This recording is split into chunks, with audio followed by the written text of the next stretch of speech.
That is so funny. That is never gonna get old. Hey everybody, Ron Onesta here from Rock and Roll Heaven in St. Charles, Illinois, right outside of Chicago at the Arcada Theater in St. Charles, hanging and banging with you tonight, as we do every Thursday night with my brothers Carmine Apice and Vinny Appice.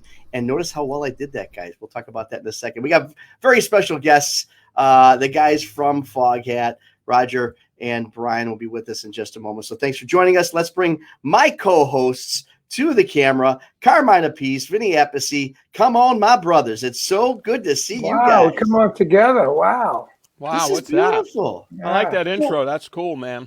Yeah. Thank you, man. Thank you very much. Hey, did I? It was quick. Usually, I got to nudge you. You're nodding off as I'm doing my 20-minute intros. Well, yeah, that's good. I gotta open this package. It's a new company. They sent this to me. Here it comes. What is it? I don't know. Let's see. Is it ticking? It's cannolis. Ganoles. Ooh, it's the Samson travel adapter, ladies and gentlemen. Whoa. Yeah, you're always getting presents. You No, must be some big guy. I got to Google you. The one that came with the phone is called Super Fast Charging. Mm-hmm. I lost it. I think I lost it at your venue.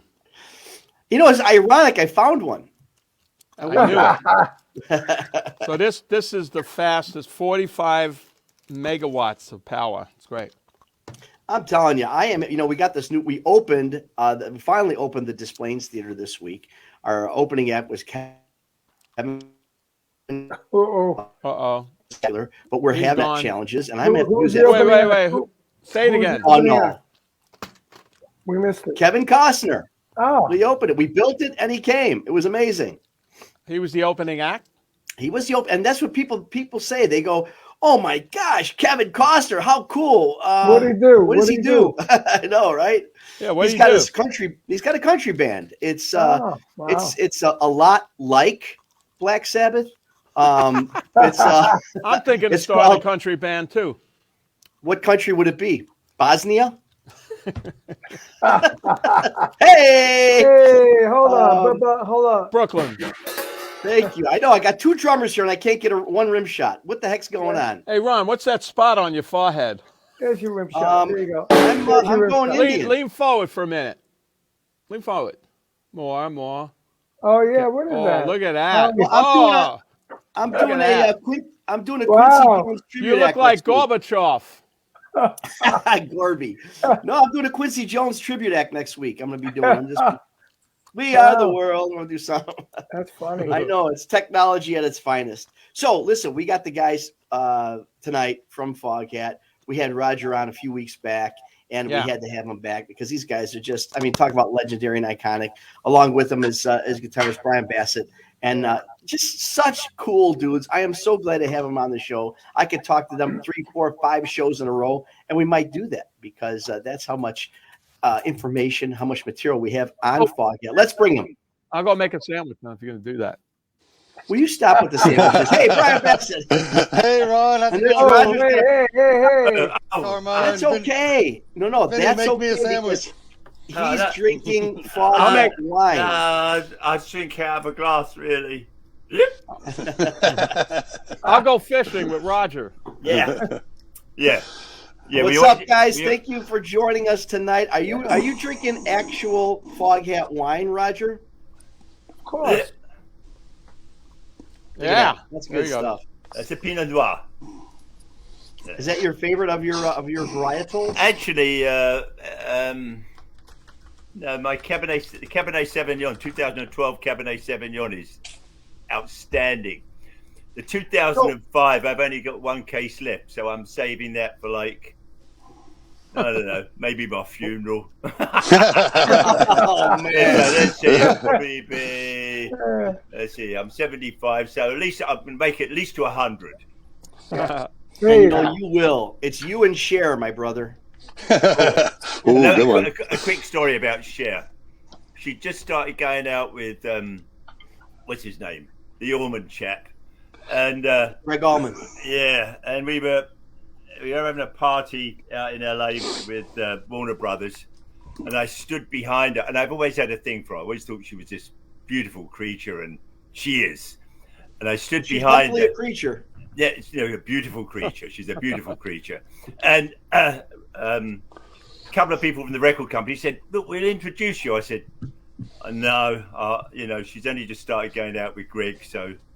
But I stood behind her, and she had the most wonderful ass smell. No, that was fine too. No, she smelled absolutely beautiful. What really that was the other thing is, I've seen her like talking from time to time, and she's funny. She's got this wonderful sense of humor. So you've got a woman who's beautiful, smells great, and is funny. That's my wife. Well, as long as she doesn't, let's see, act great and smell funny, I think we're good. And I gotta tell you, Vinny, that was okay. We are episode number 69. That was the number one line. Perfect number. Perfect number, but that was the line of so far. we should have had some girls on. I don't know. Rogers just keeps swaying. Brian, how you doing, bro? Hey, I'm doing great. Hey, Carmine, I got a way back question for you. I'm a Pittsburgh native. Okay. Great music time.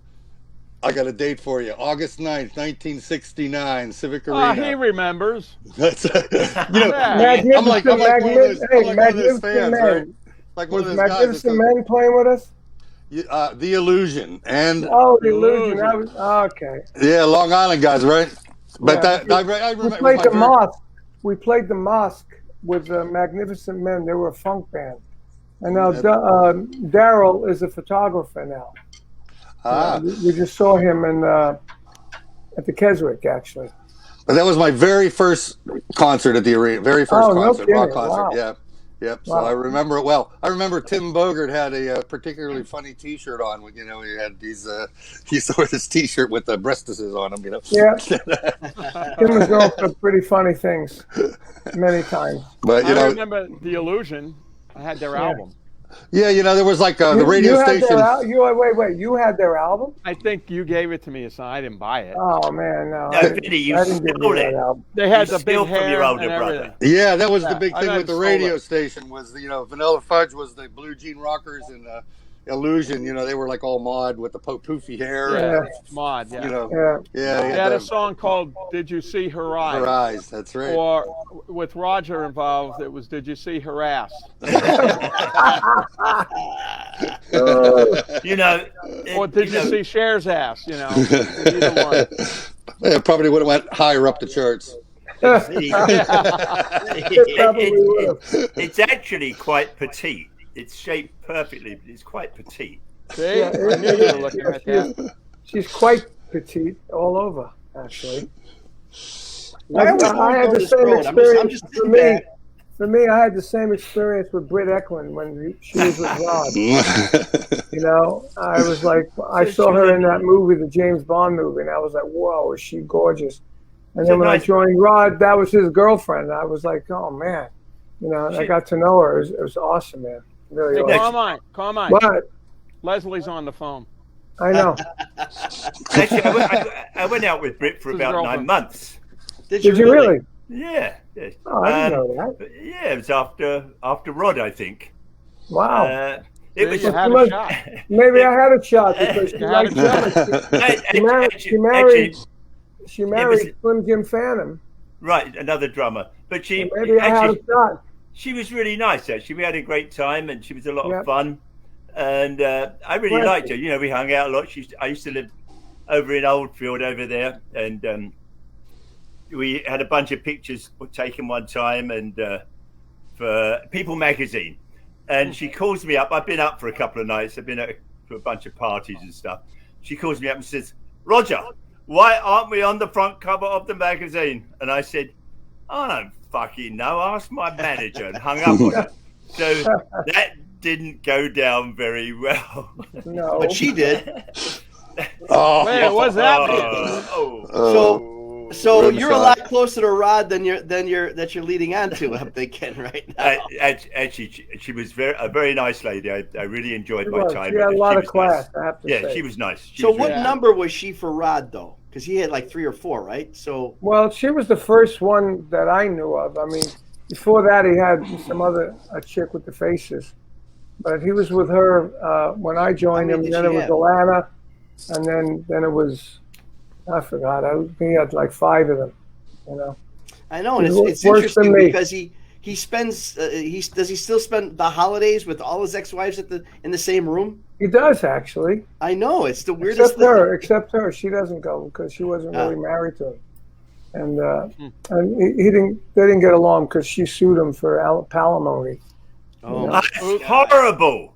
Yeah, that's horrible. Actually, I get on really well with my ex-wives. I have 2, Linda, my first wife, and Deborah, my second wife. And, you know, we spent Christmas together. They've forgiven me. You know, I was a much better boyfriend than a husband. I was never there. Just don't get behind any good-looking chicks in the line. That's right. So, Bryan, I just want to welcome you to the show because you haven't been there with us before, and you know you've got obviously the history at Wild Cherry, and that song. I mean, I just want to bring this up. I know you get asked about this all the time. Play that funky music, but I'm very curious on the origin of that song. Were you part of that whole? Cue me into this. I don't know about this. What is it? Well, you know the song. Play that. I know the music. song. What did you write? This is what I'm talking about. Yeah, I was a guitar player in it. Our singer Rob Parisi wrote it, but the song, the lyrics. If you listen to all the words, they're autobiographical. We were a rock band in Pittsburgh, and we were playing Foghat, you know, Vanilla Fudge, Led Zeppelin, you know, White Snake, and it was getting like about mid-70s, and KC was coming out, and David Bowie, and you know all the. Earth, Wind, and Fire, everything was changing into dance music, and someone actually on a break, you know, we played this big disco in Pittsburgh called 2001 Club, which was futuristic at the time. You know, right. But 75, and you know, there's a big dance floor. We're on the stage, and of course, there's no one paying attention to us. Everyone's picking up chicks and getting drinks, and then the DJ comes on with the dance music, and the place packs out. And on a break, someone came up to our drummer and said, "Hey, you better start playing some funky music, white boy." Wow. So I said that we passed that around in the dressing room, and Rob started writing the lyrics for the song. We recorded it on our own dime. That's we great. sort of changed our whole set. You know, we started copping. Really, the Commodores is who we really. You know, that's a great funk song. It was a great funk. Did you keep the name of the band? Was it still the same name? Yeah, we kept the same name, Wild Cherry, and we ended up, you know, we were like an A-level club band, you know, traveled tri-state area, you know, lower New York, Ohio, West Virginia. Nice. And great song. I always hear it on the radio. You must get good ass cap. Yeah, it works good. You know, I got girls in college, so. Who actually wrote it? Did you actually write it? No, Rob Parisi wrote it, so he gets the lion's share of the publishing and the writers, but we all get, you know, a piece of it. So, yeah, it's a good earn. It's, you know, never enough. You get the sound exchange and the PPL. Exactly. Right. It's you know, it's one of those songs that's hung around because it's funny, but it's also, you know, true. And it was a song that even like white guys that couldn't dance would go, all right, I'll try that one. Yeah, right. It's a real sing along. I mean, you know, when we're driving in the car, we only listen to like the soul stations on Sirius. And that comes up, and me and my wife just say, start singing it. She starts singing. I sing the harmony. Well, you know, we always say it made the wedding circuit because we're in there with like We Are Family and you know celebrate. Right. And, That's you go to any family function and you know even grandma's up on that one. You know, so. That's right. So it's another one of those examples. I'm having a 75th birthday party in December, so I guess we're going to tell the DJ to play it. We actually have a funk band with horns in there. I bet they play it.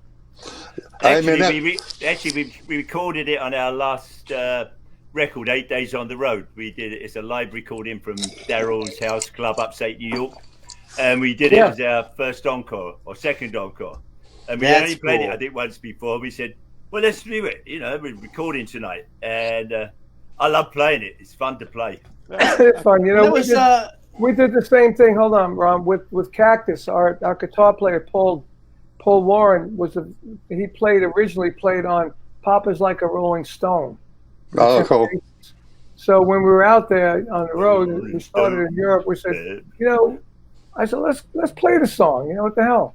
Right. Tell the audience, said, see if you know this song. Our guitar player Paul played this when he was 17. Then we played the song, and they all went crazy. And so we went the opposite way. We actually rearranged it and did it on this newest album we have out now. And we were going to play it at Ron's place tomorrow, actually. Tomorrow is a little bit longer. What happened? What happened? They got canceled? It's just that guitar player had carpal tunnel operation, and he wasn't right. I would have to get another guitar player. I already had a new singer coming in because the other one don't want to go out in COVID, and Randy Pratt wanted to stay home with his wife, had a surgery, had another harmonica player. I would have had to rehearse in Ron's place, and then the last gig, the Wildley Theater, as we all know, he didn't know that the gig was confirmed, so he didn't advertise. So I just told the manager, I said, look, let's just blow it out. Move it. Next year. And Ron actually was your idea. I just wanted to move it. Next year. Let's do it next year. So it's right. Let's do it right. Well, that's why I know, Brian, you've been with the band for well over 20 years, and you've played my places so many times, and I've always wondered. I wanted to ask you why you don't play funky music. It's such a great song, dude, and it would make a lot of sense. Yeah, we used to play a little snippet of it when we would do introductions, and Roger said, "Hey, let's play the whole song. What the heck?" And people really, still respond to it. Oh, dude, you should play that. That's it's fun. That's like me not playing on my own gigs, not playing. Do you think I'm sexy? Yeah, right. I do a heavy version that I did with Pat Travis, and you got to do that stuff, man. That's right. Well, that's another. It's another example. That song is another example of a B-side actually that came into fruition. I mean, I feel sanctified. I said, I feel right. Commodores, right? Yeah, we that did was Commodores. the song. Yeah, and then how did the B-side happen? DJs flipped it over. We broke on black. We broke on black radio. If you'll notice, our pictures aren't on any the first two albums, and so everyone thought we were a black band saying, play the funky music, white boy. We broke That's very racist. Yeah, I know it is, Yes. but it's true. But it's but it was it broke on R&B radio, and it was because the DJs flipped the record over and liked it better than our cover of of the Commodore song. Why not play the Commodore song? Play the right song. But that's how it broke. And back in those days, it was 6-point stations and little guys in a room calling every radio station in the country trying to get you played. It was old school. Wow. And that's what a lot of those bands at the time, again, 74, 75, actually 75, 76, 77 disco coming out. A lot of those bands, a lot of people did think they were black bands. I mean, Casey and the Sunshine Band, when they saw Harry Casey, like, when's Casey and the Sunshine Band coming out?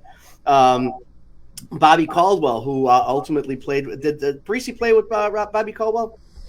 I'm not sure. He might have worked with him on some recordings, but he did. I'm not sure exactly though. Because he did that smooth jazz thing. But what you won't do for love, and everybody thought. And I actually hired Bobby to do some things on some Sinatra's Blue Condition album, which is a tremendous album about Sinatra. And he told me, he goes, for 10 years they thought I was a black band, Bobby Caldwell.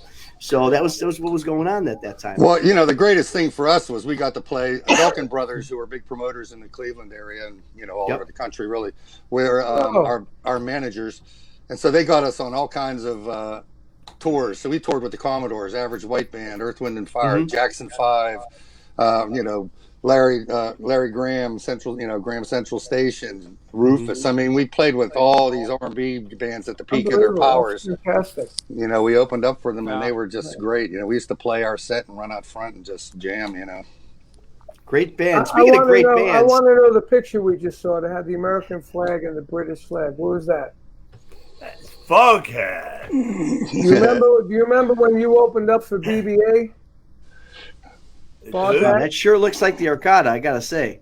Yeah, 1973. Actually, our manager designed that. We had 2 American flags and a British flag for BBA. Yeah.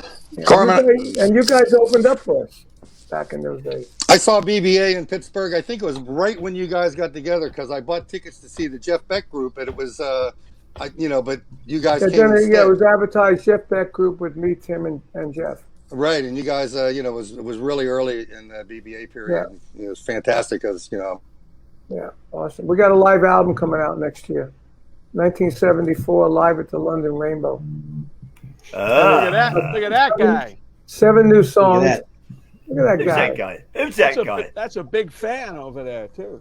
Hey, hey, you gotta be cool. You gotta be cool. Hey, gotta I be always, cool. I always have to have a fan. I have to have That's a fan. right. Yeah. Oh, we you get know, thousands of them. Some good of great bands and unsung hero bands. I gotta say that I love. I mean, there's Foghat, there's Wild Cherry. You know, do you remember when I met you, Roger? Yeah. Yes. When? Long time ago. On Beck Bogart and Apathy. No, we did before that that. tour. Before But- that. He said it right. You said it right, yeah. Right. No, he didn't. But I met you when you were in Savoy Brown, Yeah. when I was in Cactus. But We did a bunch of shows together. Your singer had that top hat on. Yeah. Chris Jordan. Right. Great Yeah. singer. Great Yeah, singer. and you were in that band, and Savoy Brown. then that broke up, and you started Foghat, and that's when you opened up for BBA. Ah, all right. Wow. Yeah, History and buff. it's a quick one here. I was playing it somewhere out in the Midwest, and you were doing a drum clinic in a drum store, and both my pedals I was using Ludwig at the time broke. Speaking. So I walked into the store, and you were in there, and I said, "I need 2 new bass drum pedals," and you said, "You want to get DWs?" And I said, "Okay." And the store had 2 of them. I took 2 of them. And that was the start of a beautiful friendship for me. Wow. DWs are great. That's great. Yeah. So now I help John Bonham, and I help Roger. Thank you very much. Actually, and you've also got me on our first tour over here as Foghat. We're playing somewhere, and our truck got broken into. I was using a Gretsch kit at the time. They stole my drums, and they stole Lonesome Dave's gold lame suit. And we just done some dates with you with Beck Bogart and Abbasi. Yeah. And my road manager called up and talked to you and said, "Can you help us out? Like, we need some drums." And you said, "Get Ludwig's. They're great."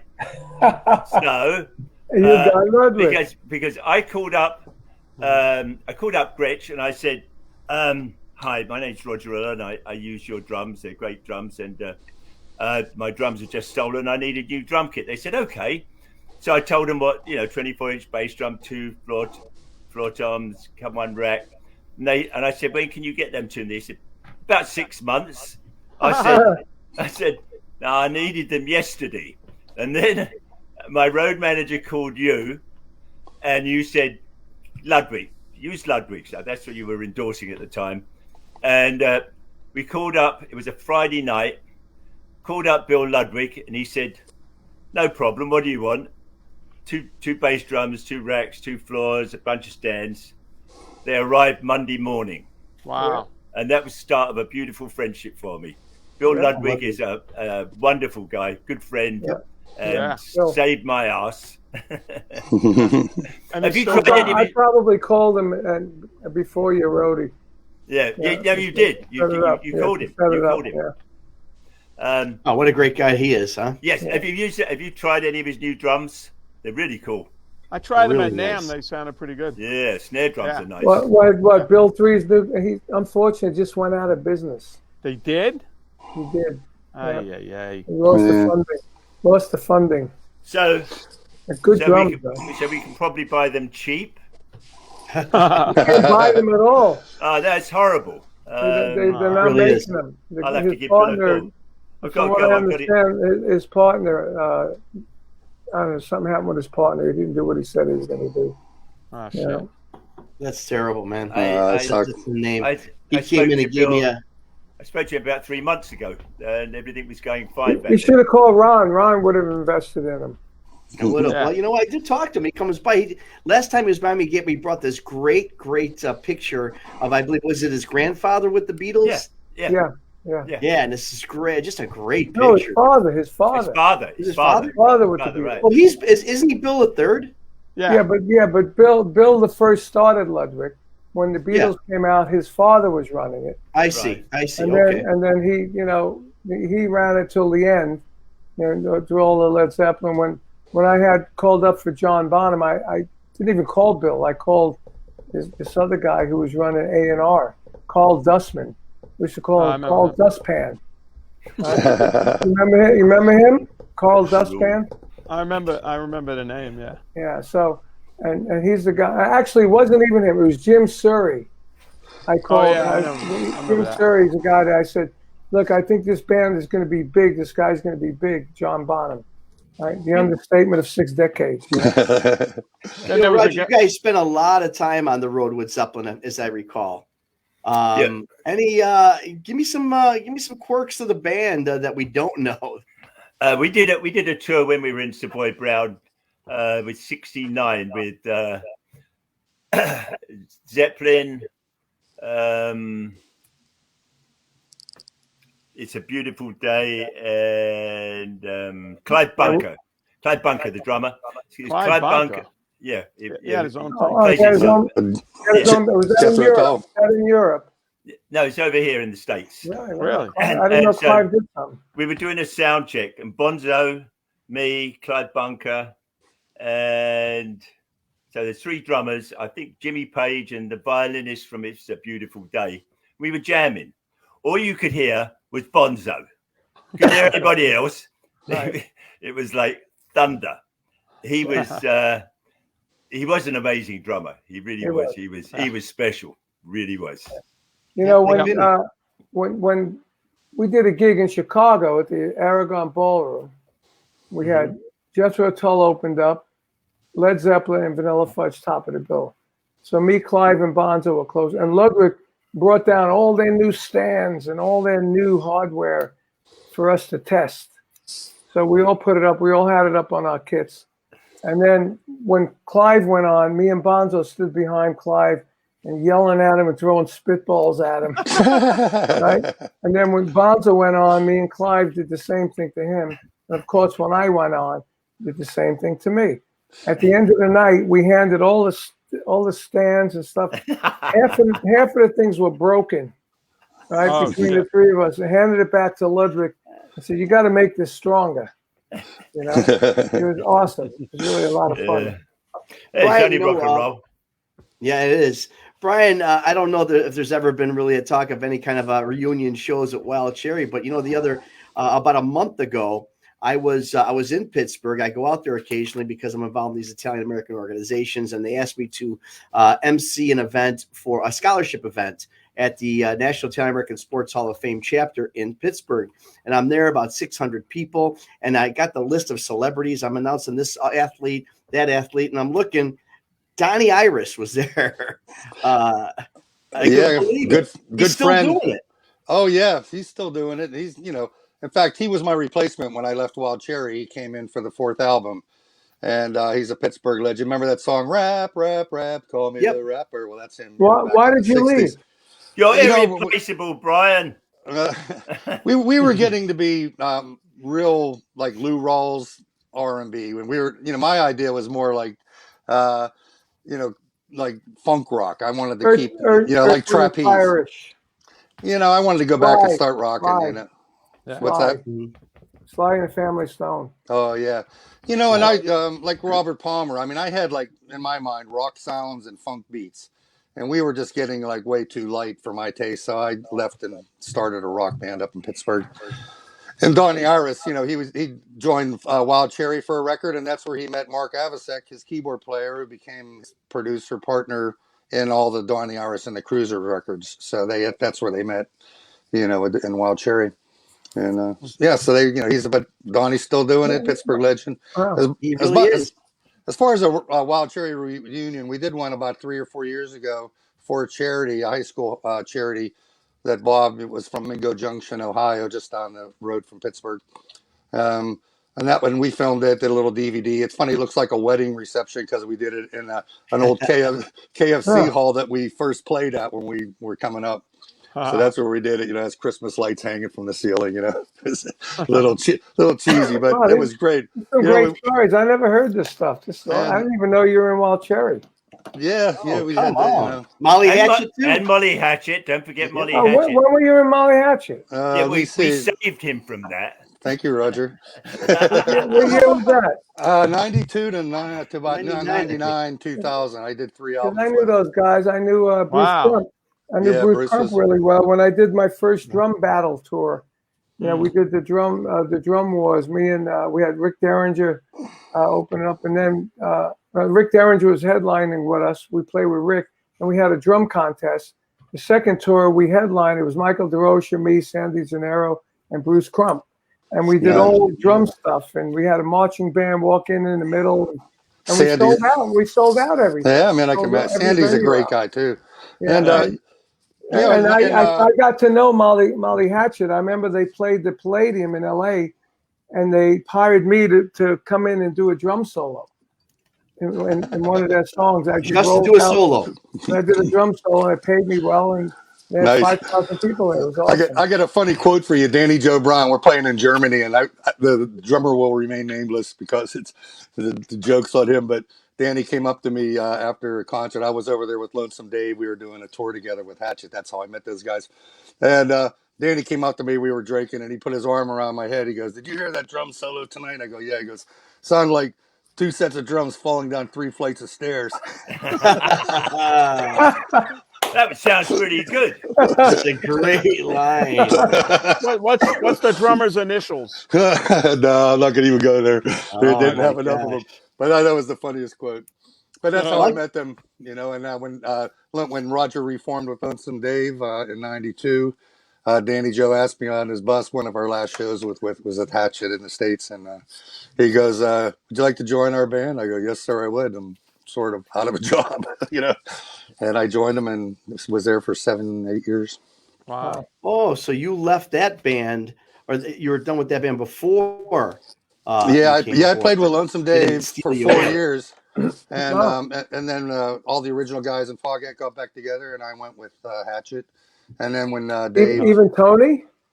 Yeah, the Tony was when they reformed. Well, Roger will tell you that story, but they reformed with all the original guys, and I didn't come back until Dave called me up in Green Bay while I was on tour with Hatchet and asked me to rejoin. So he actually said, "You want to do a little playing?" And I go, "Yeah, want me to come over to the apartment and hang out?" He goes, "Well, I want you to go on tour with me." I go, "Well, I have to quit my band."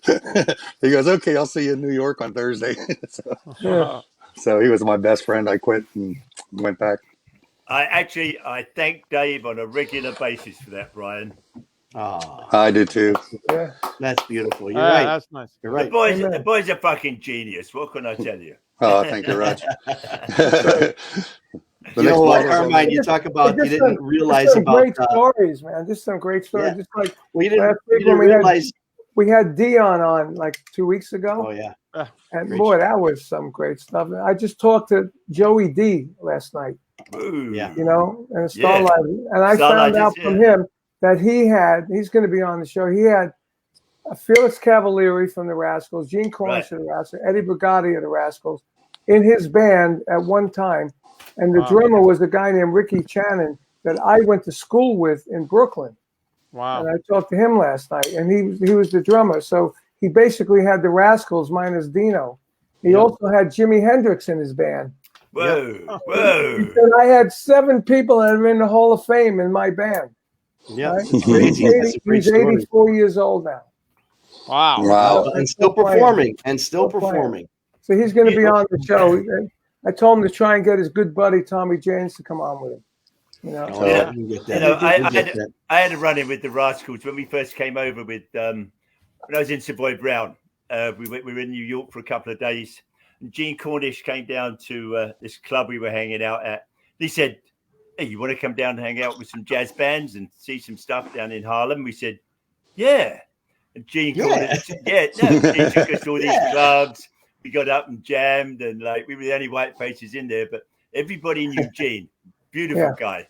And eventually, we were doing the Rock and Roll Outlaws album, and Felix Cavalieri wrote some songs. He was good friends with our manager, Tony Otida, and we became really good friends. In fact, Felix is living in Nashville now, I think. Yes, he Yes, is. and he's in Nashville. Yeah, and he wrote a song for us called Rock and Roll Outlaws. And after he finished writing it, we were up at Todd Rundgren's studio in Manhattan listening to it, and Felix is playing it and singing it. After he finished it, he said, "I've got to wash my mouth out with soap and water because the lyrics are so dirty."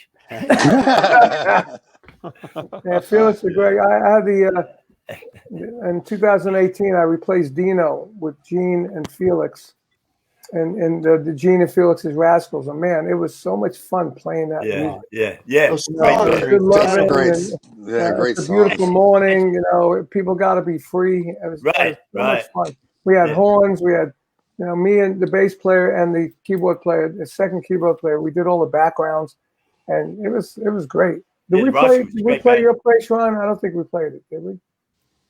Absolutely. Absolutely. We did play it. I've done I've done those guys for No, I mean when I played with them. Did you? No. I don't think so. Well, what year was that? 2018. From like August onward. Well, when did they do that thing, that big reunion? Wasn't that around that time? No, that was around that was a few years before that. They had Dino and everybody, Hey, Roger, I understand. I talked to Linda today, and I understand because I have. It's funny because I have an ad out because we're expanding, got restaurants and stuff. I have an ad out for chefs, and Linda sent in your resume. So steal the meatball recipe. Nah, I can't compare with your meatballs. Wait, is that Ron's meatballs or Roger's meatballs? Your meatballs are the best, Ron. I know. They are. When do they go in mail order? Yeah. I'm a New anytime, brother. I'll send them all to you. I'm a New Yorker, but your meatballs are the best. They are. Thank you. I concur. I thank you very much, guys.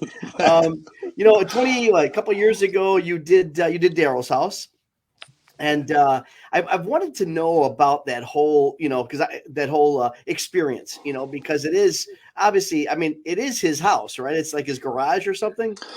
Well, this was not his house like the TV show. He also has a nightclub in New York. Oh, there you go. Which is like a small restaurant, but it also has a recording studio in there and video capabilities. And so it's they call it Daryl's House Club, I think is what it's called. So it's I would love to do the TV show where they make dinner and all that. That's a really cool show. I watch it all the time. But this was his other venue. But they still have an on-staff engineering crew that are really great equipment in the back room. It's soundproof to like the recording studio, and other than the fact that it's a small stage and you're sweating in people's salads, other than that, it's a cool place. So that's for taking the stage. To come on there's people like finishing their dinner. I went over to this couple and I said, "Hey, we're a rock and roll band, and if you don't sweat, it ain't rock and roll. And we sweat. You want to finish your food?" They said, "We know who you are."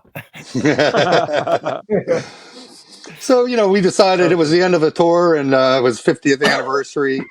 COVID had yet to descend, but it was close. And so we decided to record it. And after I checked it out, we ended up, putting out a double CD, DVD of the night. So it's not like your big concert video, in a big venue. It's actually a small club recording, but the audio turned out really great. And the video as well.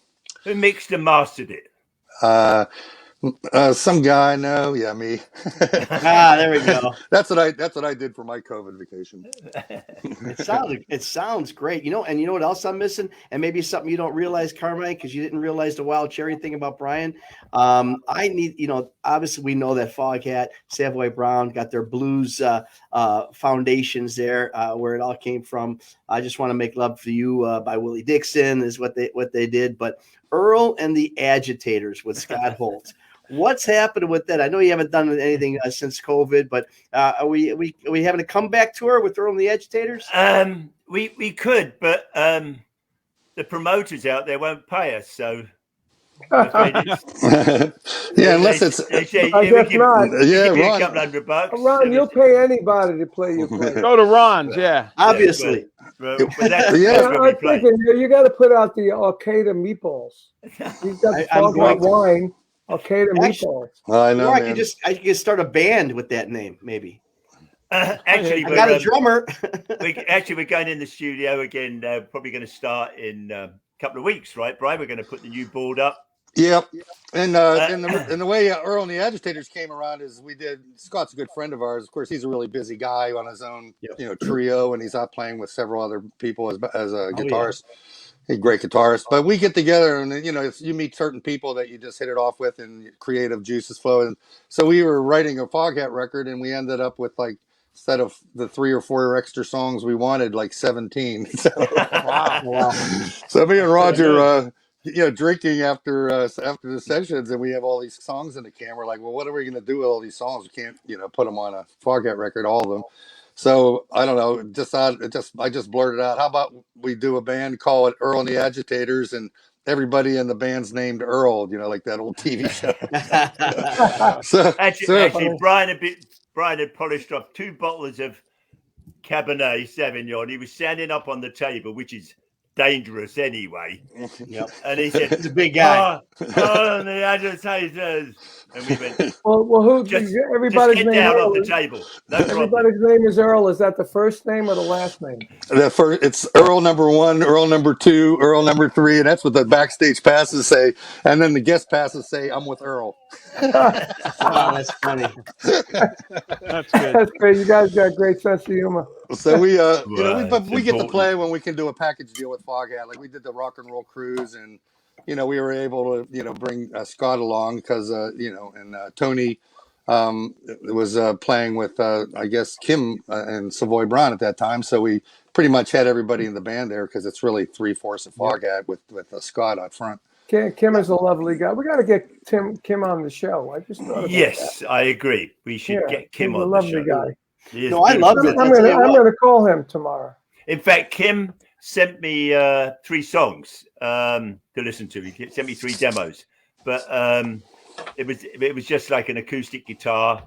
But his last 2 or 3 albums have been fantastic. His playing is great. He's singing great too. Yeah. And he guested on our last studio album, so that was cool. Up in the We did a tour with him with I think it was Rick Derringer, Kim, Mitch Ryder, and Vanilla Fudge. That We sounds did like a fun. hippie fest. A hippie fest. As a young That was guitar fun. player back in the, as a teenager, when Savoy Brown broke, they were great club songs because they were guitar riffs. That was like some of the first guitar riff music where you could just, jam it for 20 minutes, and one of those beer stained, carpeted nightclubs we used to play in Pittsburgh. That's why Cactus and Savoy Brown worked good together. Well, Yeah, I- same They were thing. the same kind of band. Now, I thought it was because they had a great drummer. Oh, of course. right. Well, there's, Cactus and Savoy Brown. what's a band without a good drummer? I mean, come on. Oh, I got a question for Vinny just to clear up memory. You played with Dio in Pittsburgh back in the day when Vivian was playing guitar, right? Right. Because I remember going to a show in Pittsburgh. Of course, it's way back in the day. But I just remember this giant stage where Ronnie came out of this cave or something. Do you remember that? Yeah. That stage. I mean, it was a fantastic show. And of course, Vivian was such a great guitar player. Yeah. And we had a major staged set every tour. It got bigger and bigger and bigger. That was the first tour. If it was a cave. Second tour was the Egyptian. Right. Yeah. I mean, I remember it. It was outstanding. Yeah. Cool.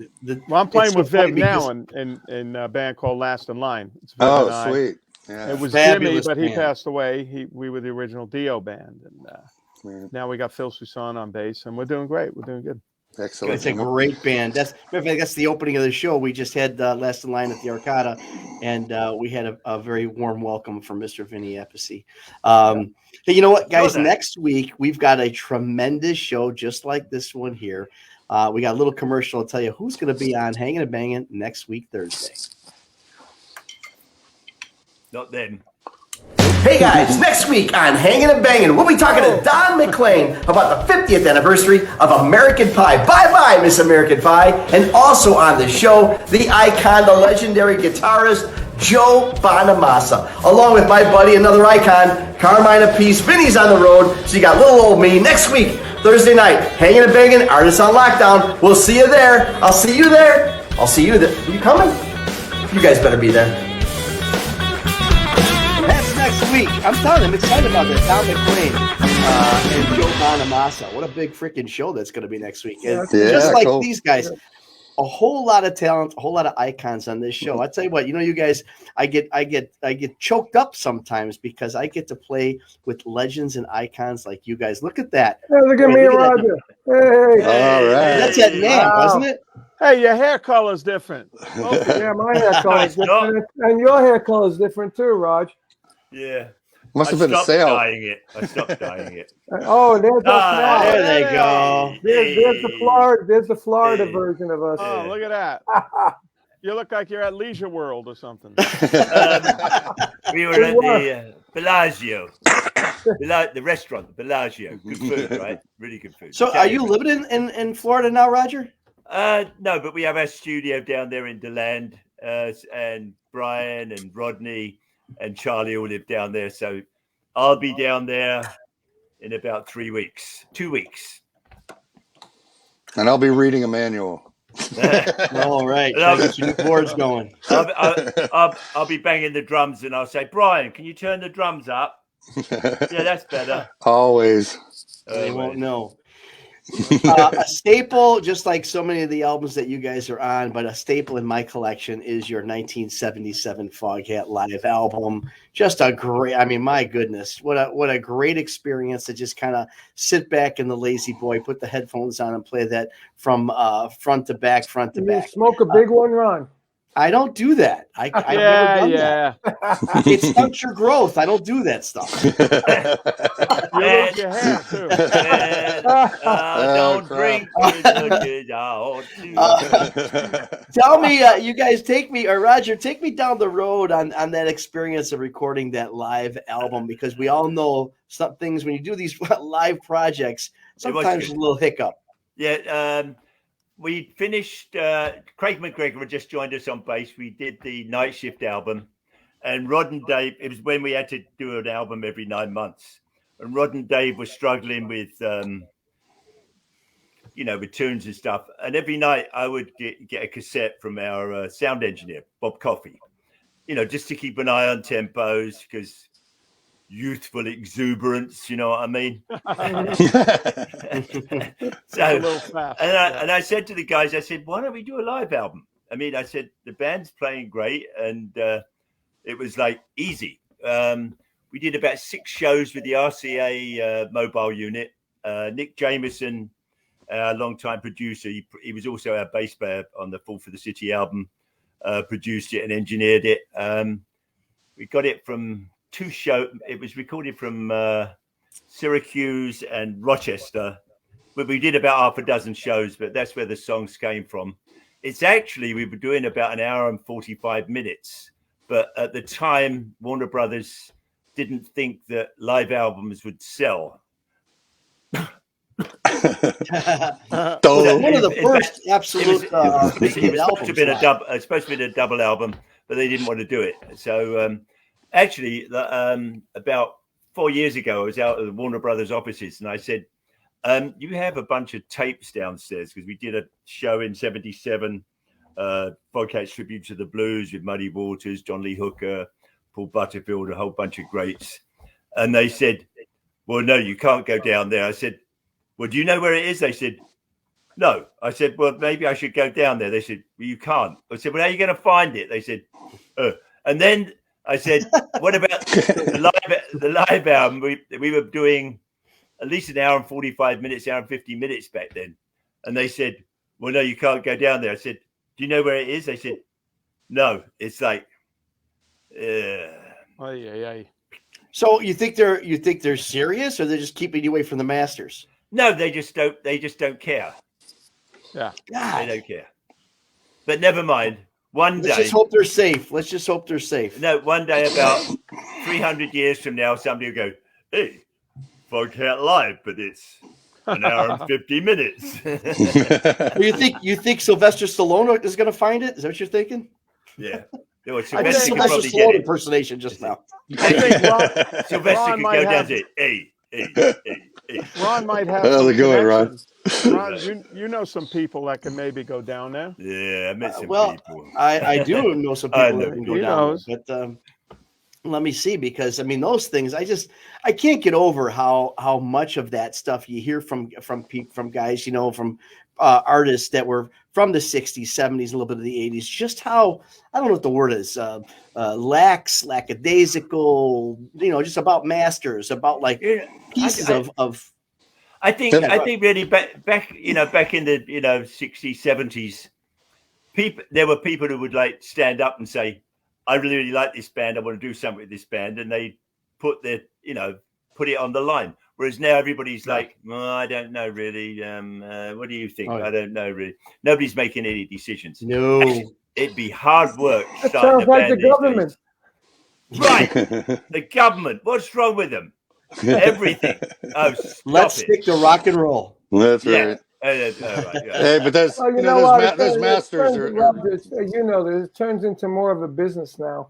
You know, I mean, But still, like I back in the day, it was like friends. When this new Led Zeppelin book came out today, a friend of mine wrote it, and I was reading some of it, and it said, I think one of the guys in Zeppelin said, back in the day, it was like, that was a friend of ours. This band's a friend of ours. We went on tour together. We had fun together. Blah blah blah.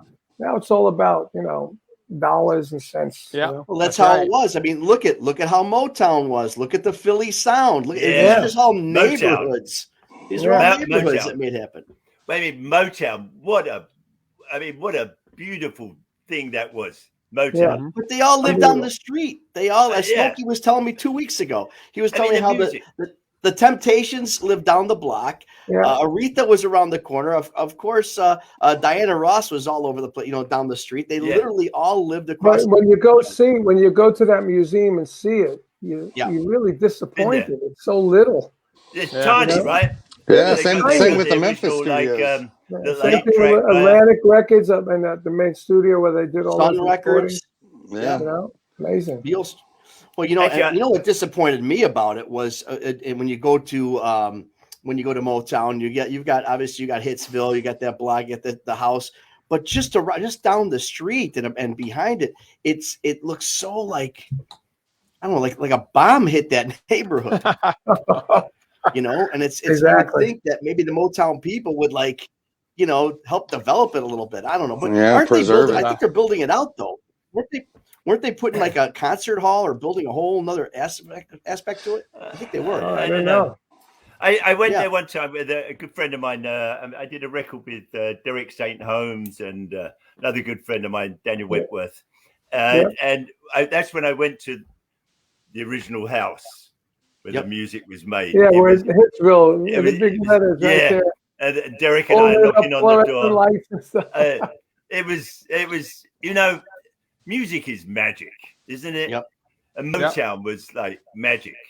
Yeah. When you walk into that place and you see the piano not just Stevie Wonder played on, but little Stevie Wonder played on. Yeah. And you see the studio, the way the Temptations walked out and left the 4 microphones there, and you see, I mean, it really, really is. I mean, I do have to credit the Motown people with keeping that just alive. It was magic. An amazing experience. It was magic. I just think of the radio back then. When you listen to the one station, you'd hear Motown music, then you'd hear Bob Dylan, then you'd hear Jimi Hendrix, then you'd hear some blues, then you'd hear some, Coltrane. I mean, it was. That was magic days of radio and music, all, and now everybody loved all styles. You hear everything that sounds exactly the same. Yeah. Now you hear auto-tune. Yeah. It's not music. Well, that's why, again, when I do these shows at my theaters and stuff, and it's so nice to see, 15-year-olds and 12-year-olds walk in with Fog Hat shirts and Vanilla Fudge shirts and Black Sabbath shirts, I mean, that's when you know they're being brought up right, you know, because that's real music. That music will stand the test of time. I can't imagine in 30, 40 years be a whole lot of Justin Bieber shirts out there, you know. I'm not going there. I'm not going there. Okay. That was like my 6-year-old walking into first grade with a Cheap Trick shirt on, and she's singing, "Oh yeah, gonna raise hell, gonna raise hell." Hold on. Well, I've got to say this. I was on the plane the other couple of weeks back, and there's a film from 1969. It was around the time that Woodstock, but it was from Harlem, and all these R&B artists were on there. wow! And it's just incredible. And Sly and the Family Stone, Aretha Franklin, Mongo Santa Maria, Wow! Ray Barretta. It was just magic. You got to check it out. It's absolutely brilliant. Wasn't the drummer from Jimmy Fallon's band, the Roots drummer part? Yes, part that's of that? right. That's right. Yeah. It's Can't think of his name offhand. It's magic. Sly and the Family Stone. Right. What a band that Did you have any experience with Sly back then? Yes.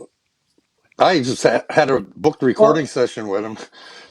They opened up. Did he turn up? No, all the catering did, but not Sly. Back in the day, when was they he always like you hear that he was a mess? I mean, really, a professional mess. Not at the very beginning. Not at the very, very beginning. When they started getting really successful, that's when it started happening. Yeah, I never met him. When they did the first album, we took them out with us and did a bunch of shows, and they were amazing. They were amazing. My God. It is easy to get like sucked into that, being successful and drugs and women and wine. Hold on. Wait a second, Roger. No, I mean, who are we talking about here, Roger? No, it's gonna. So long as it's always about the music, you can keep it in order. It's about the music. I mean, listen, we all used to play for free anyway, didn't we? We shouldn't say that. He's a promoter. But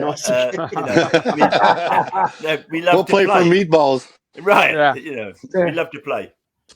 Get paid to travel. We had I had a conversation with Rose Stone, I don't even know, 10 years ago about that. I just asked her, I said, what was it like to try to keep him grounded or keep him, and she said it was literally, we had to put a leash on him, literally had to put a leash on the guys sometimes to keep him from leaving, that kind of thing. Because once he got to a place, just him getting to a gig was a big deal. And him staying there was also a big deal. He would walk off in the middle of a show or pass out in the middle of the show. But I mean, you listen to those first half a dozen records and singles that he made. I mean, everyday people. I mean, it's magic. Sure is. And I think he finally, a year or two ago, or maybe more, finally got some of the well-deserved money from his writing after, living probably down and out from what I read, But what a beautiful period of music. I saw him play in New York City after all that. When he had his car accident, his neck was like this, and he couldn't walk. He was walking around, he played like this, and it's the same old stuff. He had the band playing, and he says, "I want to take you higher." And he walks out from the keyboard, walks down BB King's down the side, down the aisle, getting everybody clapping and singing. Walked up to the bar, walked to the left of the bar, right out the door, upstairs, out of the venue. Right? And the band, you can see the band didn't know what's going on because, they're playing, looking at each other like, but at least he's like looking around like, what are we doing? And after they thought he was going to come back, but he never came back. Oh my! He's very Sly is consistent. Yeah. Okay. We'll give you that. And you guys are consistent rock and roll icons. Bryan Bassett, Roger Earl, thanks for joining us this week. The guys from Foghead. I can't wait to have you back by us in Chicago for sure. Along with my brothers, Carmine and Vinny. Thank you, Vinny. Guys. Thank you, Carmine. Thank you, guys. Hey, thanks, Rod. Good to see you again. Thanks, Brian. No, my pleasure, man. Thanks a lot. Thanks for having us. All right. Well, each week we're here Thursday nights, Hangin' Bangin' Artists on Lockdown. Make sure you like and share this show. It's going everywhere across the world. Tell all your friends about it. And I want to thank all our production team. They're amazing. And we've got, don't forget, next week It's the 50th anniversary of American Pie. Don McLean will be with us. Of course, Joan Bonamassa, another legendary icon. So thank you all so much for joining us. Artists on Lockdown, hanging and banging each week, Thursday night. We'll see you next week. Have a great one.